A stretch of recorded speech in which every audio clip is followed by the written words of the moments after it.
Hello my dear students, welcome back to my another video. Today's topic is A Prayer for My Daughter, written by W.B. Yeats. The name of the poem is easily understood, A Prayer for My Daughter. Here we see that a father who is praying for his daughter. The poem is a kind of prayer of a father to God for the future well-being of his newborn daughter. A serious storm is howling outside. The child is sleeping under its cradle hood. There is no obstacle in the way of the blowing of the storm from the Atlantic except Gregory's Wood and one bare hill. The poet is in a gloomy mood thinking about the future of his daughter. That is why he is walking and praying for an hour. The poet could hear the storm howling on the tower and under the arches of the bridge. He has heard it scream in the elms above the flooded stream. In his excited reverie, the poet has kept imagining that the future years had come, dancing to frenzied drum out of the treacherous innocence of the sea. So this is very easy to understand that এখানে আমরা দেখতে পাই একটা বাবা তার কন্যার জন্য যা newborn daughter newborn কন্যা শিশু তার জন্য চিন্তা করছে। আসলে প্রত্যেকটা বাবাই তার শিশু কন্যার জন্য চিন্তা করে থাকে ওয়েলবিংয়ের জন্য, এবং এখানে আমরা দেখতে পাই তিনি প্রে করছে গডের কাছে। তিনি বলছেন আমার ছোট্ট শিশুটি দোলনায় আছে, সে আমার সামনে আছে, আমি তাকে দোল দিচ্ছি, কিন্তু বাইরে প্রচণ্ড ঝড় হচ্ছে, যতদূর দৃষ্টি যায় বাইরে প্রচণ্ড ঝড়ো হাওয়া, এবং এই ঝড়ো হাওয়াতে চারপাশ যেন ভেঙে ফেলছে, কিন্তু তার কোনো ছিটে ফুটায় আমি আমার মেয়ের গায়ে লাগতে দিচ্ছি না। There is no obstacle in the way of the blowing of the storm. বাইরের ঝড়ো হাওয়া কোনোটাই আমি আমার মেয়েকে টাচ করতে দিচ্ছি না। From the Atlantic except Gregory's wood. মাঝে মধ্যে গ্রিগোরিস উড বলতে এখানে সামনে যে বন বা বিশাল গাছ সেগুলোর কথা বলা হচ্ছে, গাছের কিছু বাতাস যেগুলো জানালার পাশে এসে লাগছে। অ্যান্ড ওয়ান বেয়ার হিল, সামনে যত দূর দেখা যায় একটা পাহাড়, ওই পাহাড়ে ঝড়ো হাওয়াটা আছড়ে পড়ছে, কিন্তু এগুলো কোনোটাই ছোট্ট শিশুকে আঘাত করছে না। কিন্তু কবি চিন্তা করছে ঠিক তার মেয়েটা তো একদিন বড় হবে, তাকে পৃথিবীর এই যাবতীয় যত কঠিন জিনিসগুলো আছে সেগুলোর সাথে কী করতে হবে, ম্যাচ করে চলতে হবে, এবং নেচারকে তাকে কী করতে হবে, নেচারের সাথে তাকে তাল মিলিয়ে চলতে হবে। The poet is in a gloomy mood. কবি এই সমস্ত জিনিসগুলো চিন্তা করছে আর ভাবছে ও তো এখন ছোট আছে, কিন্তু আস্তে আস্তে সে তো একদিন বড় হবে। যখন সে বড় হবে তখন সে কিভাবে পারিপার্শ্বিক সমস্ত কিছুর সাথে সে বেড়ে উঠবে। The poet is in a gloomy mood thinking about the future of his daughter. That is why he is walking and praying for an hour. ঠিক 1 ঘন্টা ধরে কবি কী করছেন, তিনি হাঁটছেন এবং প্রে করছেন গডের কাছে, এবং তার ছোট্ট শিশুটি তখন দোলনায় ছিল। The poet could hear the storm হাউলিং on the tower. বাইরের প্রচণ্ড ঝড় বৃষ্টি তিনি শুনতে পাচ্ছিলেন। And under the arches of the bridge, এবং ওই যে দূরে ব্রিজ দেখা যায় সেখানে নিচটা দেখা যায়, সেখানে গর্জন হচ্ছিল, বাতাস আছড়ে পড়ছিল চারিদিকে, সে শব্দগুলো তিনি শুনতে পাচ্ছিলেন। He has hard it scream in the elms. Elms মানে এখানে বিশাল এলমস ট্রি বলা হচ্ছে, অ্যাবাভ দ্য ফ্লাডেড স্ট্রিম, তার মানে দূরে শব্দ শোনা যাচ্ছে, ওই এলম ট্রির পাশে ফ্লাডেড স্ট্রিম আছে, তার মানে একটা ঝর্ণা আছে, ঝর্ণা থেকে প্রবাহমান ধারা কী করছে, বৃষ্টির পানি বা ঝড়ের সাথে আসা বৃষ্টি প্লাবন বয়ে যাচ্ছে। In his excited reverie, the poet has kept imagining that the future years had come. কবি কল্পনা করছে তার ছোট্ট শিশুটা একদিন হাঁটি হাঁটি পা পা করে হাঁটতে শিখবে এবং আস্তে আস্তে একদিন বড় মানুষে পরিণত হবে। তখন সে বাইরের এই পরিবেশের সাথে কিভাবে নিজেকে ম্যাচ করে চলতে পারবে। Dancing to frenzied drum out of the treacherous innocence of the sea. তার মানে এখানে বোঝানো হচ্ছে ড্যান্সিং টু ফ্র্যাঞ্চাইজ ড্রাম, বাইরের যে বিভিন্ন প্রতিকূলতা সেটাকে বোঝানো হচ্ছে। এখানে শুধু নেচারকে বোঝানো হচ্ছে তা না, কারণ তার মেয়েটা যখন বড় হবে, কবি শিশু কন্যা সন্তানটি যখন বড় হবে, সে বাইরের মানুষের সাথে কি করতে হবে, তাকে মিলিয়ে চলতে হবে। বাইরে শুধু প্রাকৃতিক পরিবেশই নয়, বিভিন্ন ধরনের মানুষের সংস্পর্শে তাকে আসতে হবে এবং তাকে এই জিনিসগুলো ফেস করতে হবে। Out of the treacherous innocence of the sea. Once more, let's start the poem. Once more, the storm is howling and half hid under the cradle hood and cover lid. কবি বলছে আরও একবার ঝড় বইছে, is হাউলিং, খুব জোরে বাতাস বইছে, অ্যান্ড হাফ হিট, মনে হচ্ছে আমি যেন নিজেকে লুকিয়ে রেখেছি, আমার ছোট্ট শিশুটাকে লুকিয়ে রেখেছি আন্ডার দিস ক্র্যাডেল হুড, এই ছোট্ট ক্র্যাডেলের মধ্যে, and cover lead, my child slips on, আমার ছোট্ট শিশুটা নিশ্চিন্তে ঘুমাচ্ছে, দেয়ার ইজ নো অবস্টেকল, কোনো বাধা নেই, but Gregory's wood and one bare hill I have already discussed, whereby the haystack and roof leveling wind bred on the Atlantic, আটলান্টিকের উপর থেকে আসা প্রচণ্ড শব্দ, ঝড়ো হাওয়া, সেগুলো আছড়ে পড়ছে। Can be stayed for an hour, I have walked and prayed, 1 ঘন্টা হয়ে গেল আমি হাঁটছি আমার ছোট্ট শিশুটার পাশে এবং আমি প্রে করছি, pray to God for the safety of my young daughter, I am thinking of my daughter, of her future well-being.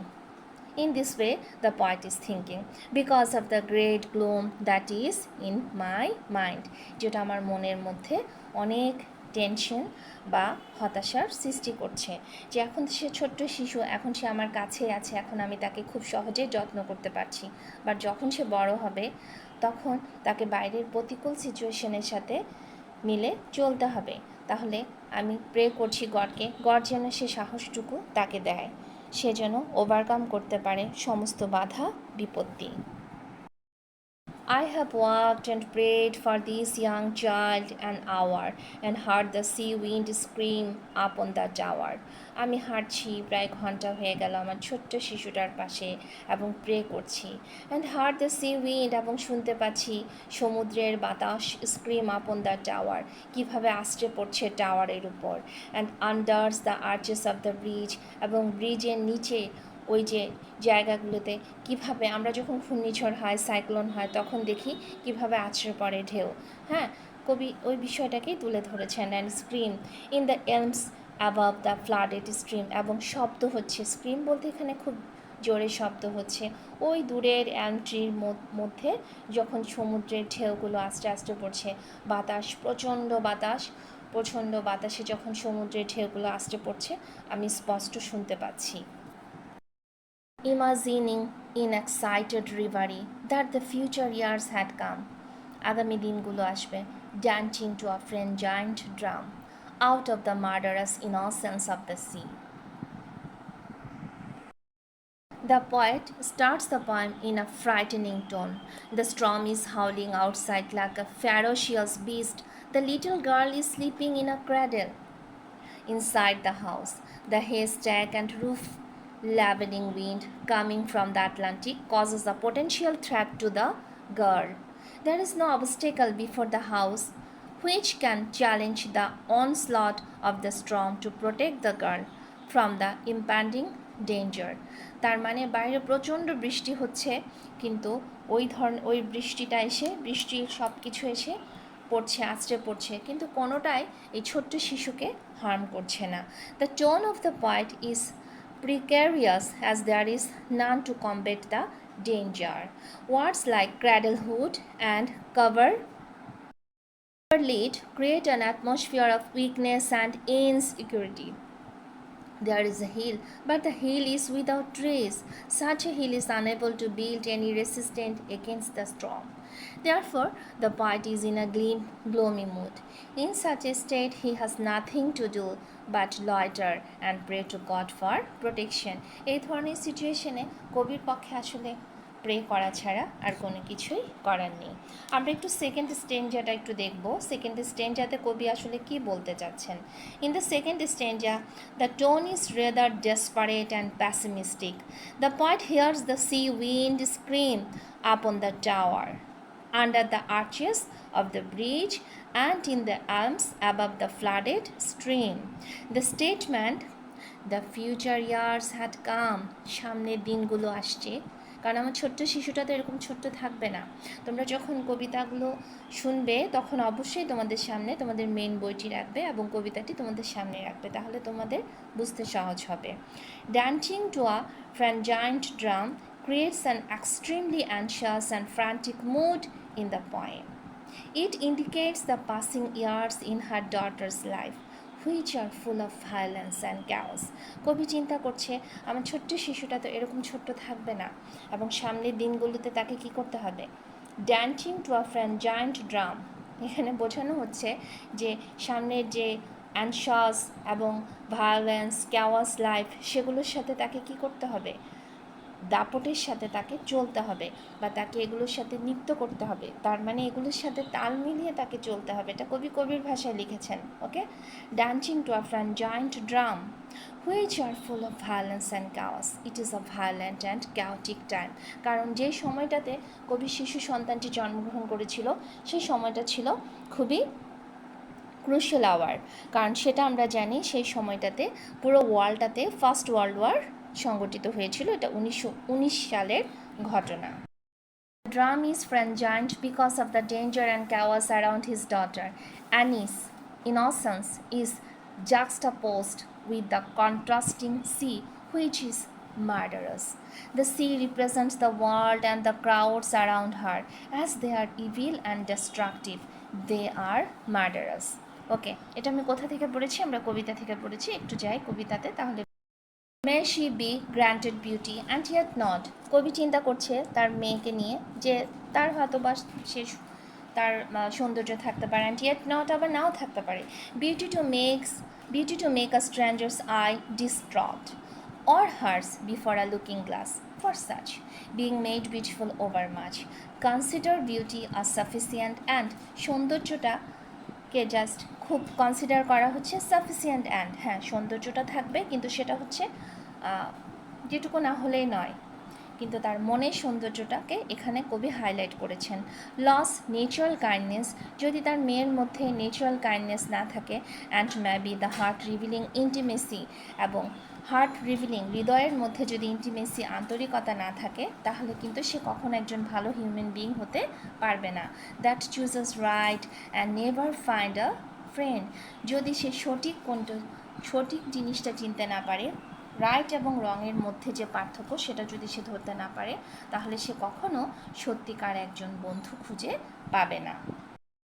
তো there is a shift of mood of the poet in the third stanza. আমরা third স্ট্যান্জাতে দেখতে পাচ্ছি কবি একটু different ওয়েতে চিন্তা করছে, but তার আগের স্ট্যান্জাতে আমরা পড়েছি the drum is frenzied because of the danger and chaos around his daughter, Anne's innocence is juxtaposed with the contrasting sea which is murderous. ঠিক আছে, সমুদ্র মাঝে মধ্যে যখন উত্তাল হয়ে যায় তখন সেটা মার্ডারাসে রূপান্তরিত হয়।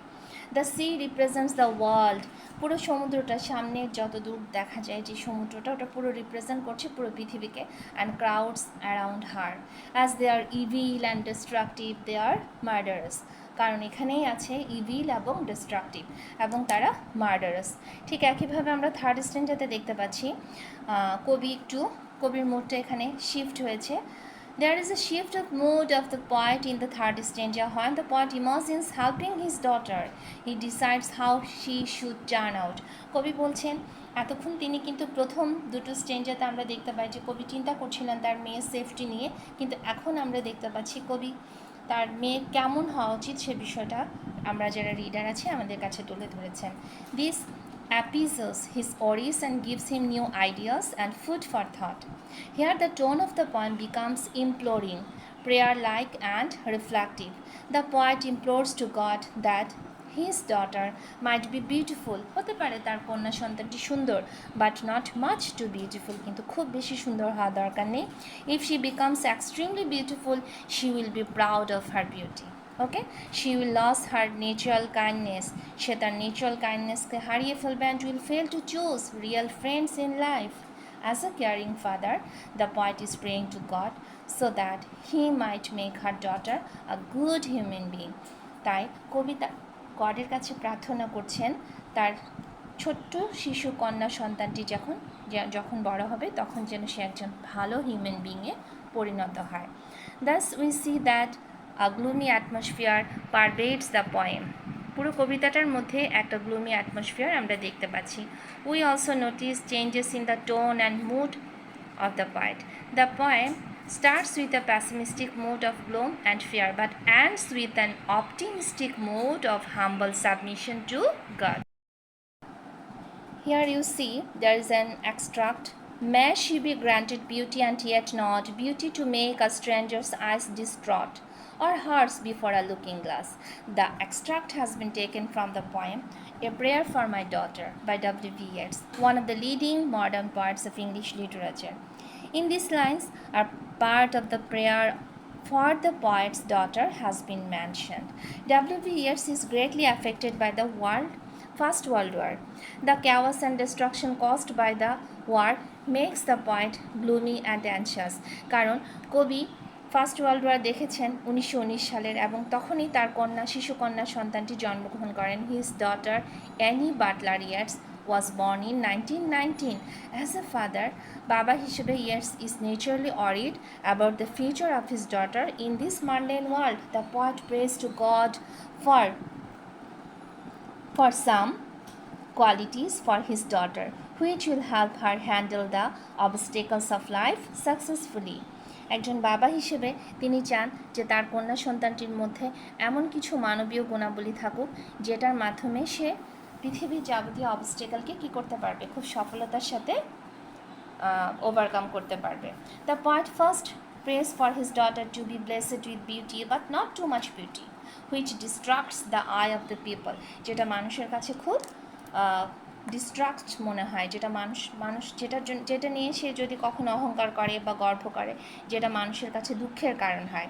His philosophy is that if a girl has too much of beauty she may make people mad for her.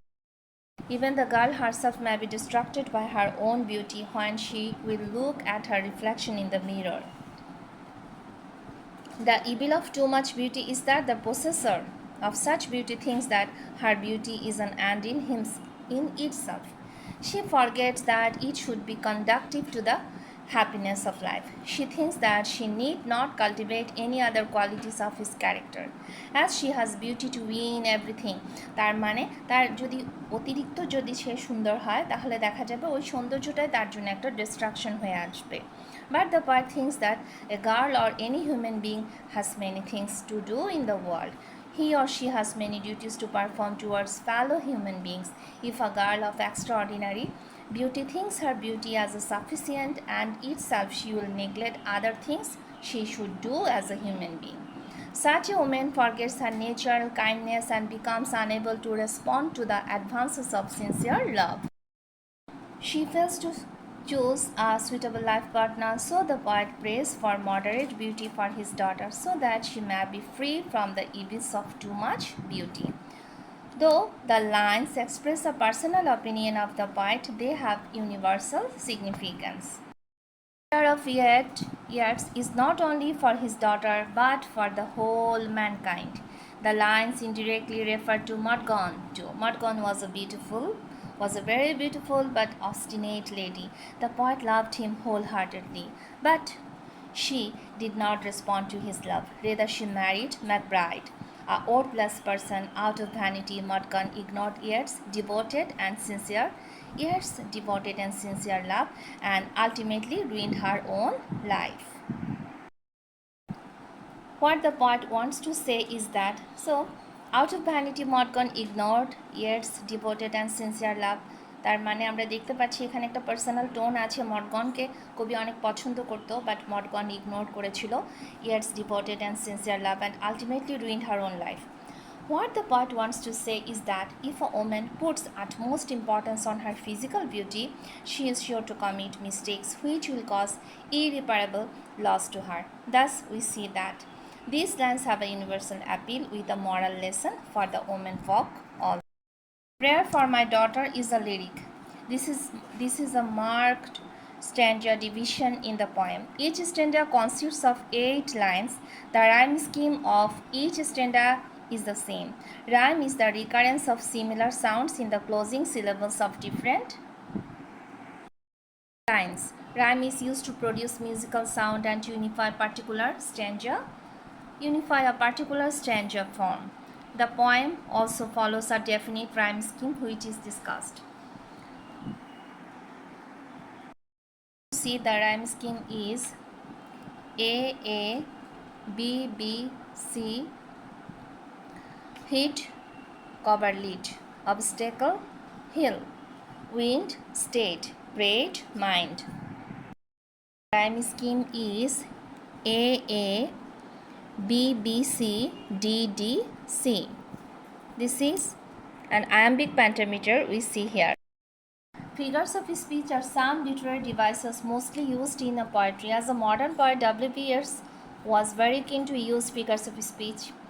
In the poem A Prayer for My Daughter, he has used many figures of speech. Here we see him using personification, metaphor, symbol, metonymy, paradox, assonance, onomatopoeia, alliteration, imagery, and other figures of speech also. Personification. Personification is a figure of speech in which an inanimate object is endowed with human attributes. In the very opening line of the poem, the poet uses personification by saying the storm is howling. Okay, storm chitkar korche, jodio storm cannot howl. Here the storm has been presented as a wild animal which is howling. In the second stanza, the poet says that the future years had come. ভবিষ্যৎ চলে এসেছে, ভবিষ্যৎ চলে আসে না। Dancing to a frenzied drum. Drum মানে এখানে drum বা ড্রামের সুরে কি হচ্ছে, এটা বাজছে, নৃত্য করছে বা শব্দ করছে। Here future years have been shown as a crazy person. In the third stanza, the poet has used personification in the phrase stranger's eye distraught. Okay, this is also another personification. Metaphor is a figure of speech in which an indirect comparison is made between two different things or objects. Each may be turned as an implied simile also. Here, the comparison between two different things remains hidden. We find the use of metaphor in the statement that the future years had come, dancing to a fringent drum. This is also another example of metaphor. The years of the future time have been simplistically compared to wild fringent dancers dancing to the beat of a loud drum. You see cradlehood, which symbolizes Annie's innocence and infancy. Coverlid represents innocence and ignorance, which act as a frail protection. Wind symbolizes turbulent forces. The stranger is a symbol of an unhappy admirer. Okay. Metonymy. The literal meaning of the metonymy, the word metonymy is the substitution of name. In it, the name of one thing is used for another. One object is named but another object is meant. In poem, Atlantic may be the United States of America. This is the example of metonymy, যেখানে একটা শব্দ দেখানো হয় কিন্তু অন্য একটা শব্দ meaning করা হয়। এর বাইরে আমরা পাচ্ছি এখানে প্যারাডক্স, যেমন murderous innocence of the sea. This is an example of paradox, যেটাকে বলা হয় apparent contradiction. A paradox is an apparent contradiction. Okay, assonance is the repetition of vowel sounds in the same line. The sound of the vowel E has been repeated in C, wind, scream. Alliteration you can find. Alliteration is the repetition of consonant sounds. Remember, assonance হচ্ছে vowel sound এবং alliteration হলো consonant sounds in the same line. The poet has repeated the consonant sound T in the line stranger's eyes distraught. Thank you. This is for today. Thank you.